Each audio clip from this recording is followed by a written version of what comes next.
মমতা ব্যানার্জি আধিকারিকদের ব্যবহার করেছেন, শেষ রক্ষাটা হয়নি। মমতা ব্যানার্জি প্রশাসনের থেকে নিজেকে সরিয়ে নিয়ে দলীয় নেত্রী হিসেবে বার্তা দিলেন রুলিং পার্টির হয়ে। রুলিং পার্টি হিসেবে প্রশাসনের লোকজন, পুলিশের লোকজন কাজ করবে না, পিপিলিকার মতো পালানো শুরু করবে। দলের প্রশ্রয়ে আমলারা যে কাজগুলো করে ফেলেছে তার শাস্তি ভয়ানক। মুখ্যমন্ত্রীর তো ইডির মামলায় জেল হওয়ার সম্ভাবনা আছে। 9 বছরের রাজ্যের মুখ্যমন্ত্রীকে মা বলেছো কি তুমি জেলে যাচ্ছ। অসম্মানে চাকরি করার পরেও জীবনের শেষে রিটায়ারমেন্টের পরেও তারা বাঁচছে। এসআইআর কম্পালসারি ম্যান্ডেট, মোটামুটি কে 12টা রাজ্য 13টা রাজ্যে এসআইআর হচ্ছে। রাজ্যের মুখ্যমন্ত্রী অর্থাৎ সরকারের প্রধান অর্থাৎ তৃণমূলের প্রধান সর্বোচ্চ নেত্রী পড়ে গেছে কি জানো তো, যে শ্যাম রাখি না কুল রাখি, যে আধিকারিক, যে আমলাদের দিয়ে তিনি সমস্ত এই লাস্ট 15 বছরে যত রাজ্যের কুকীর্তি করিয়েছেন, এমনকি আমলা রিক্রুটমেন্টের ক্ষেত্রে শূন্য পেয়ে আমলা করেছেন, দিয়ে তাদেরকে দিয়ে ব্ল্যাকমেলিং করা বলো, এই অযোগ্য আমলাদেরকে দিয়ে ব্যবহার করে বলো, তিনি ধাপে ধাপে বিরোধীদের যেমন নিকেশ করেছেন, একের পর এক তার দুর্নীতির বিভিন্ন প্রমাণাদিকে লোপাট করেছেন। তুমি প্রথম থেকে ধরো রাজীব কুমারকে বিরোধী থাকাকালীন তিনি দাঁড়িয়ে অভিযোগ করেছিলেন রাজীব কুমার একজন দক্ষ আমলা, আইপিএস, প্রাক্তন রামকৃষ্ণ মিশনের প্রাক্তনী, তাকে বুদ্ধবাবু ব্যবহার করছেন বিরোধীদের আমার ফোন ট্যাপ করতে। ক্ষমতায় আসলে রাজীব কুমারকে আমি শাস্তি দেব, সমস্ত তদন্ত করে উন্মোচিত করব।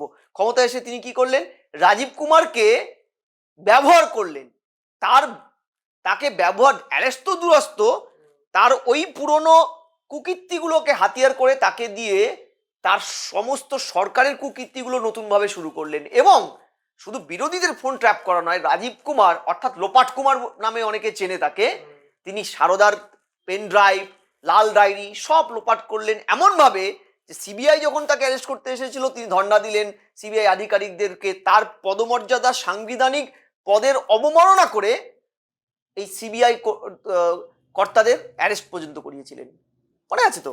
আজকে প্রশ্নটা হলো শ্যাম রাখি বা না কুল রাখি, কেন আমি কথাটা শুরু করলাম, কারণ মমতা ব্যানার্জি আধিকারিকদের ব্যবহার করেছেন, শেষ রক্ষাটা হয়নি। রণংদেহী মূর্তি নিয়েছেন নির্বাচন কমিশন।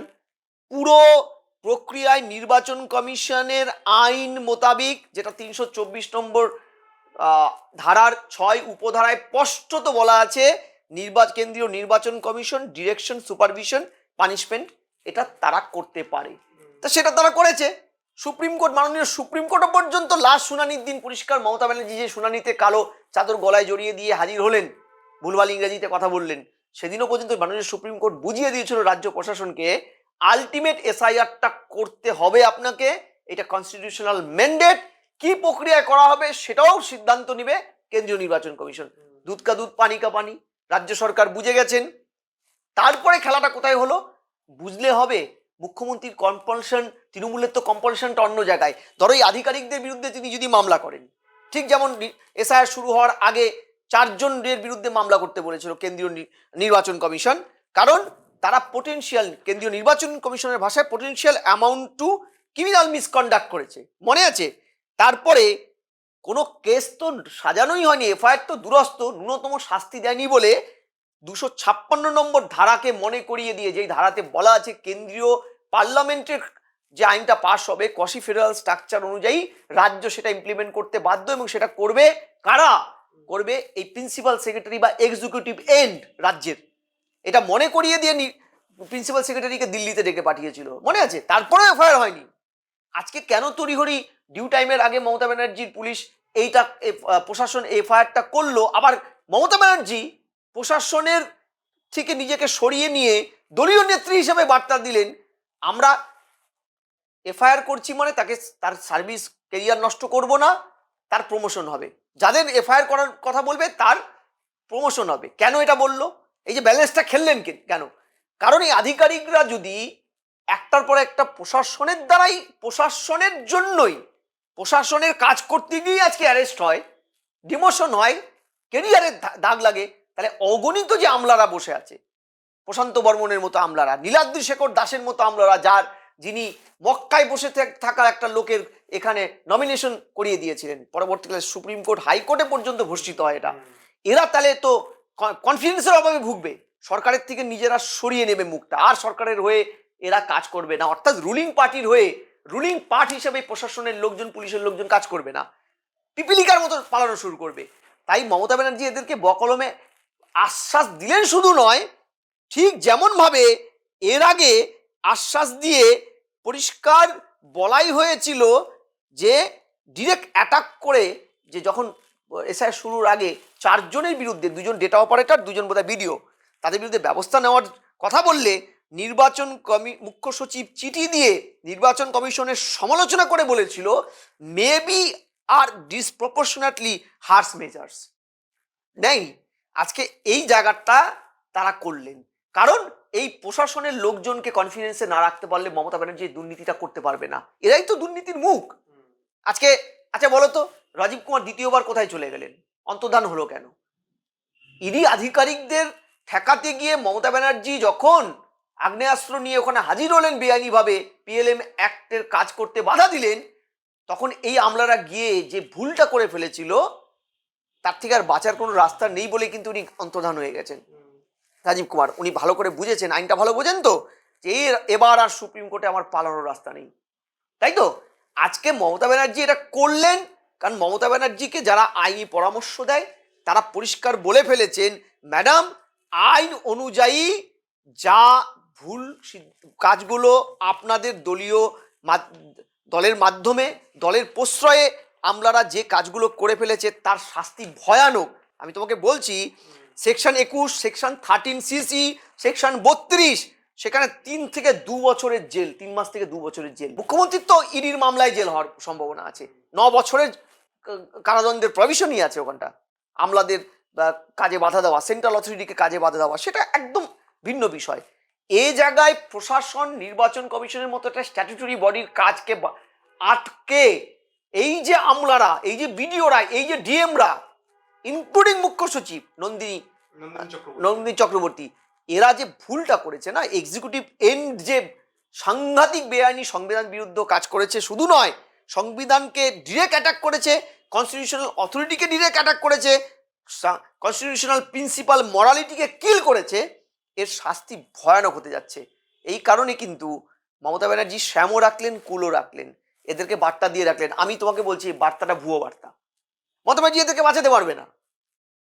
নির্বাচনের গাফিলতি অর্থাৎ কনস্টিটিউশনকে এবং কনস্টিটিউশনাল স্ট্রাকচারকে সরাসরি আক্রমণ করার এর খেসারতেই আমলারা দেবে। ভোটটা যেতে দাও। মমতা ব্যানার্জি এমন অনেক প্রতিশ্রুতি দিয়ে রেখেছিল তার দলের একাধিক নেতা মন্ত্রীদের দুর্নীতির পরে, আমি তো ওকে বাঁচাবো, অনেক আমলাকে বলেছিল বাঁচাবো, শেষ রক্ষাটা তিনি করাতে পারেননি। তাই আজও এই প্রশান্ত বর্মন লুকিয়ে লুকিয়ে বেড়াচ্ছে সুপ্রিম কোর্টের আদেশে, স্যারেন্ডার করতে বলেছিল। যেদিন ধরা পড়বে ও বাঁচবে না। যে কটাকে তিনি ইয়ে করেছিলেন, মানে পশ্চিমবঙ্গের অলিতে গলিতে একটা কথাই প্রচলিত আছে, রাজ্যের মুখ্যমন্ত্রীকে মা বলেছো কি তুমি জেলে যাচ্ছ, কারণ তিনি রক্ষা করতে পারবে না তোমাকে, কারণ দুর্নীতি এই পাপটা বাপ কেউ ছাড়ে না। রাজ্যের মুখ্যমন্ত্রী কি বাঁচাবে? ফলে আপাতত ভোট বৈতরণীর সময় যাতে আমলাদের মধ্যে বিদ্রোহ না হয়, আমলারা যেন তৃণমূলের ডিরেকশন মেনে যত রাজ্যের বেআইনি কাজ করে ভোটে জেতায়, কারণ আমরা তো এ রাজ্যেই দেখেছিলাম বিরোধীদের নমিনেশন উইথড্র করতে পুলিশ চলে গেছে, তৃণমূল যায়নি, অ্যারেস্ট করে অপহরণ করে বিরোধীদের নমিনেশন উইথড্র করিয়েছে পুলিশ, রুলিং পার্ট হিসেবে কাজ করেছে। এই জায়গায় দাঁড়িয়ে আমি তোমায় বলছি, আজকে রাজ্যের মুখ্যমন্ত্রী ব্যালেন্সের খেলাটা খেললেন, কিন্তু তার প্রশাসন বুঝিয়ে দিল যে আর কিছু করার নেই, কারণ এবার নির্বাচন কমিশন রাজ্য প্রশাসনের উপরে কোনো রকম আর দেয়নি দায়িত্ব, কারণ 2020 সালের একটা আছে সুপ্রিম কোর্টের অর্ডার, সম্ভবত 2020, সেখানে স্পষ্ট নির্বাচন কমিশনের ফেভারে গিয়ে মাননীয় সুপ্রিম কোর্টের যে রায়টা দিয়েছিল, যে রায়টাকে হাতিয়ার করে সরাসরি এই আমলাদের বিরুদ্ধে আসরে নেমেছে এবং ব্যবস্থা নেওয়ার জন্য নির্বাচন কমিশন বাধ্য হয়েছে, কারণ রাজ্য সরকারকে বলে তো কিছু হচ্ছে না, মুখ্য সচিবকে ডেকেও কিছু হয়নি, দুজন মুখ্য সচিবকে ডেকেও কিছু করতে পারেনি, কি যে রাজ্য অসহযোগিতা করলে চাইলে নির্বাচন কমিশন সরাসরি ব্যবস্থা নিতে পারে। এবং এই কারণেই মমতা ভয় পেয়ে গেছে যে এরপরে তো এই ঠকবাজতে গা উজাড় করে দেবে এই নির্বাচন কমিশন, আমি কাকে নিয়ে চলবো, তাই তড়িঘড়ি এটা মলম দিলেন তড়িহড়ি মেকআপ করলেন, আবার বার্তাও দিয়ে রাখলেন যাতে এদের মধ্যে ভুল বার্তা না যায়, এরা সরে না যায়। নীলাদ্রি শেখর দাসদের মতো লোক তো তৃণমূলের হয়ে কাজ করে সরাসরি। আজকে এই যে আমলাগুলো কি কাণ্ড করেছে বোঝো, বা ছেলে হিন্দু, মুসলিম, বাবা হিন্দু, বাচ্চা জন্ম হওয়ার আগেই বার্থ সার্টিফিকেট ইস্যু হয়েছে, দেখেনি আপলোড করতে গিয়ে এগুলো? ওটা হতে পারে? কত জায়গায় স্ক্রুটনি হয়েছে।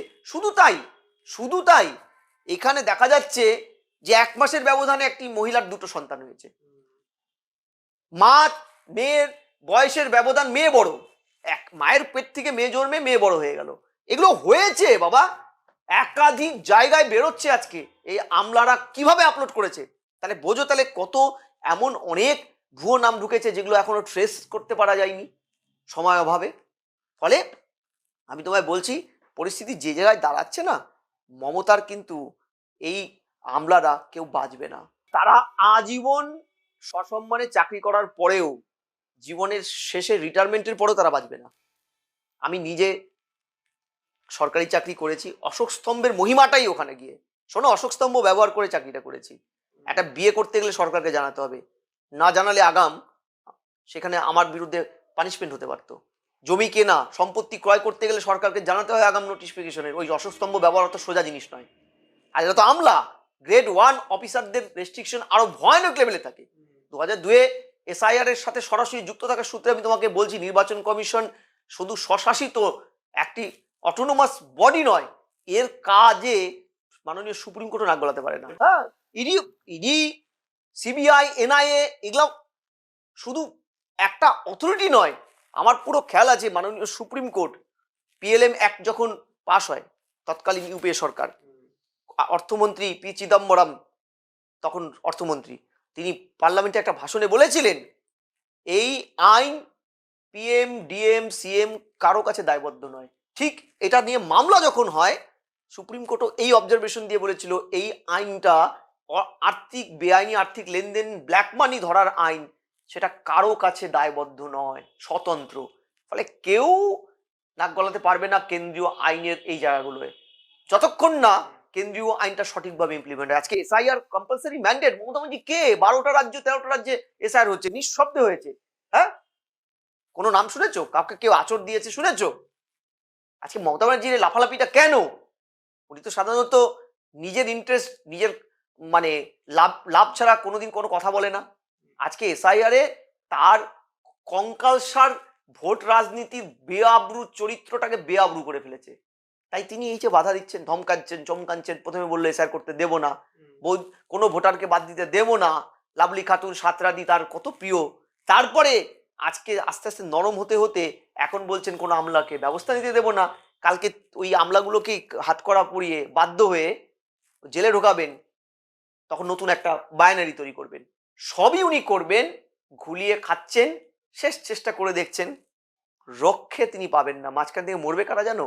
উলু খাগড়ার পান যাবে এই আমলাগুলো কেরিয়ার বন্ধ হয়ে যাবে। আলাপনের ইয়ে চালু হয়েছে, লালপন বাবুর কত যোগ্য একজন অফিসার, বাঙালির গর্ব, আমরা গর্ব করি। তার অবস্থা কি? দশচক্রে ভগবান ভূত। কে রাজীব কুমার এত ট্যালেন্টেড আধিকারিক, দশচক্রে ভগবান ভূত পালিয়ে পালিয়ে বেড়াচ্ছে, বাড়িতে মুখ দেখায় কি করে এরা?